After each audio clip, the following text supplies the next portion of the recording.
السلام علیکم ورحمۃ اللہ وبرکاتہ، اہلا وسہلا ومرحبا بکم۔ امید ہے آپ بخیر و عافیت ہوں گے۔ آج ہم آپ کے سامنے میڈیا کی عربی کے حوالے سے سبق لے کر آئے ہیں، لیکن انداز کچھ مختلف ہے۔ اس سے پہلے کے اسباق میں ہم آپ کو جملہ بتاتے تھے اور اس کے نیچے ترجمہ لکھا ہوتا تھا، لیکن آسانی کے لیے اور آپ کے فہم کے لیے ہم آج بورڈ کے ساتھ حاضر ہیں تاکہ ہر ایک مفرد کا معنی ہم آپ کو بتا سکیں، اور جملوں کی تشریح بھی جب ہم کریں تو تفصیل سے ان پر بات بھی ہو سکے۔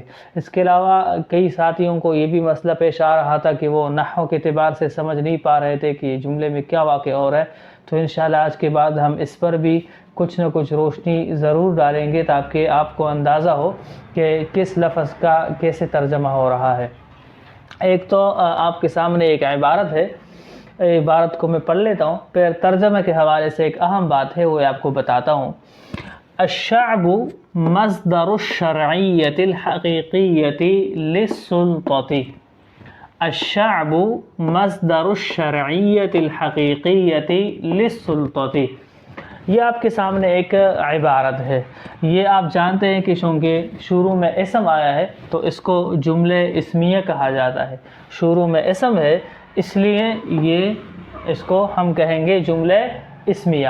جملے اسمیہ کے حوالے سے آپ یہ اصول ترجمے کے بارے میں یاد رکھیں کہ ہم ہمیشہ مبتدا کا ترجمہ کریں گے، ہمیشہ مبتدا کا ترجمہ کریں گے۔ جب ہم جملہ اسمیہ خبریہ کا ترجمہ کریں گے تو پہلے مبتدا کا ترجمہ ہوگا۔ اس کے بعد ہم اب آتے ہیں مفردات کی طرف۔ تو مفرد ہمارے پاس یہ ہے شعب۔ شعب یہ مفرد ہے، اس کی جمع ہے شعوب۔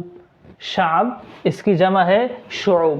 شعب کہتے ہیں عوام کو، قوم کو کہتے ہیں عوام کو، جیسے پاکستان کے عوام، انڈیا کے عوام، سعودی عرب کے عوام۔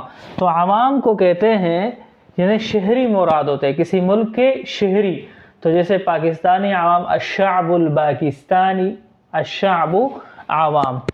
مصدر یہ مصدر ہے، اس کی جمع تو شعوب ہو گئی، شعوب۔ شعب کی جمع شعوب۔ مصدر کی جمع مصادر۔ مصادر اس کی جمع مصدر، یعنی کسی چیز کا ذریعہ، کسی چیز کا مرکز جس سے وہ چیز حاصل ہوتی ہے۔ مثلا المصادر اس کو بھی کہا جاتا ہے جو ذرائع حاصل ہوتے ہیں، جس سے ہم مال حاصل کرتے ہیں، تو وہ بھی اس کا مصدر ہوتا ہے، اور یہ ذریعے بھی کہا جاتا ہے۔ آگے ہے الشرعیہ۔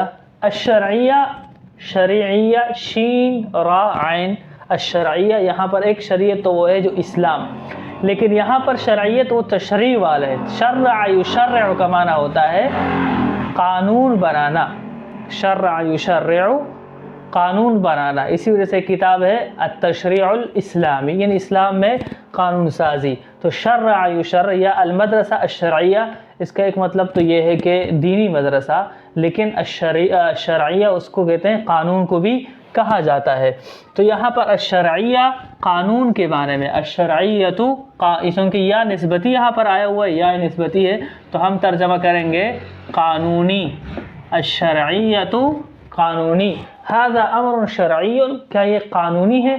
یا جس طرح کہتے ہیں المہاجر غیر الشرعی، غیر قانونی وطن چھوڑنے والا، غیر قانونی مسافر۔ آگے ہمارے پاس لفظ ہے حقیقت۔ حقیقت تو اردو میں بھی حقیقت ہی کہا جاتا ہے۔ السلطہ، السلطہ کی جمع آتی ہے سلطات، اور سلطہ کہتے ہیں حکومت کو بھی کہتے ہیں اور اقتدار کو بھی کہتے ہیں، حکومت اور اقتدار۔ السلطہ حکومت یا اقتدار،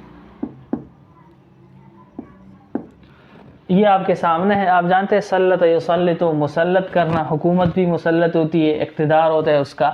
تو یہ مفردات کی تشریح آپ کے سامنے ہو گئی ہے۔